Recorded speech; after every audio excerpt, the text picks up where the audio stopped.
Let's read about the impact of shame and guilt on constellation members, because rejection does lead into feelings of guilt and shame. Shame and guilt have long been created by the secrecy attached to adoption and permanency.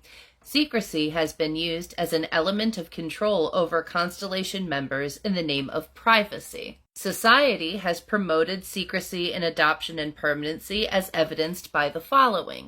Hester Prynne in The Scarlet Letter by Nathaniel Hawthorne, The Freudian View of the Unwed Mother by Leontine Young, Carol Schaefer's book The Other Mother, movies such as Philomena, Second Best, Mother and Child, Antoine Fisher, Secrets and Lies, Second-Hand Lions, Martian Child, Problem Child, White Oleander, The Ten Commandments, Instant Family, and the documentary by Sarah Lamb, Thank You for Coming, the story of sperm donation and secrecy. Secrecy has driven policy and practice and is still supported through the stereotyping of constellation members and evidenced in the language used by books, movies, news, and social media. The very words that are used to describe constellation members are most often negative, stigmatizing, and/or stereotypical. The authors, when presenting workshops, have requested that the audience share words that immediately come to mind when describing constellation members.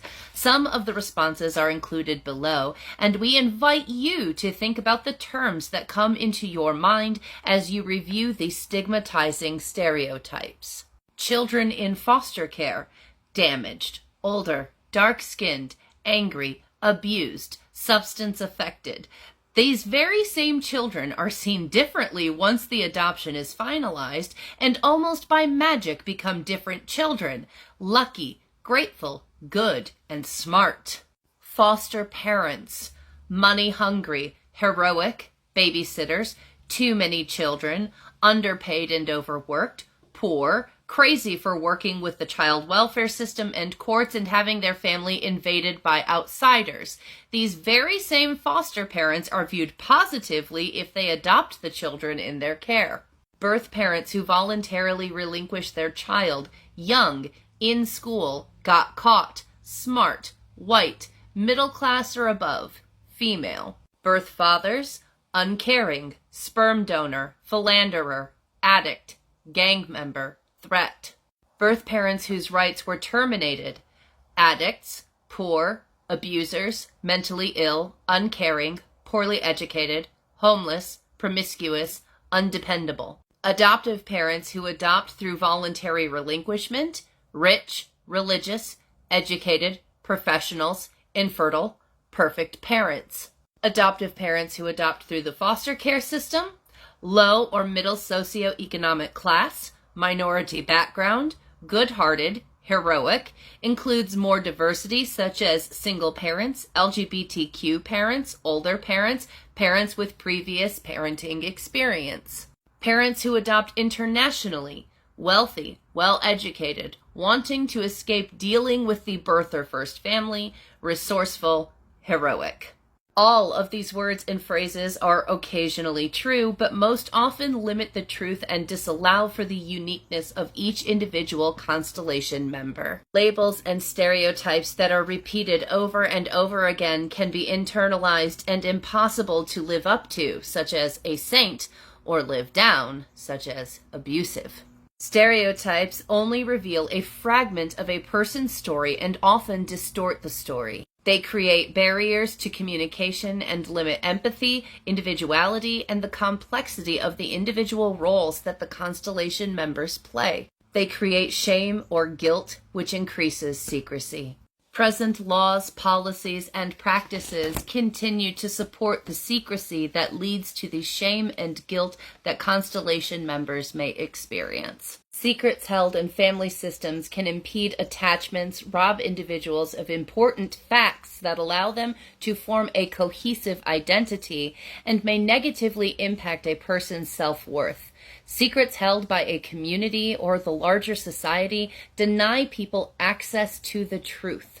Adoptees and individuals in kinship and foster families may experience shame and guilt when neither family of origin, paternal or maternal, kept them, wanted them, raised them, or tried to get them back. Their siblings were kept and they were not. They stand out and look different from their family. Other people stare at them and ask intrusive questions, and sometimes that feels embarrassing and/or shaming. Their family tells everybody that they are adopted. Being adopted is private and personal. They are growing up in a family that has access to so much more than their family of origin. Siblings who are growing up with their family of origin don't have access to the same resources and lifestyle that they have been given. They can't live up to the fantasies and expectations that their adoptive, foster, or kin family has of them.